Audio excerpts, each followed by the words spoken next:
کہ تیرا نام خواجہ معین الدین، تیرا نام خواجہ معین الدین، تو رسول پاک کی آل ہے، تو رسول پاک کی آل ہے، تیرا نام خواجہ معین الدین، تیرا نام خواجہ معین الدین، تو رسول پاک کی آل ہے، تو رسول پاک کی آل ہے، میرا بگڑا وقت سوار دو، میرا بگڑا وقت سوار دو، میرا بگڑا وقت سوار دو، میرے خواجہ مجھ کو نواز دو، میرے خواجہ مجھ کو نواز دو، تیری ایک نگاہ کی بات ہے، تیری ایک نگاہ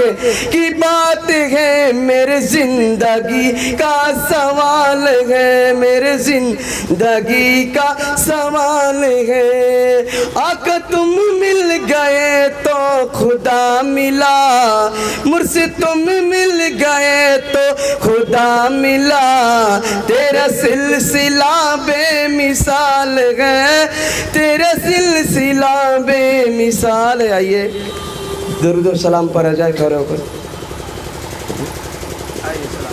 یا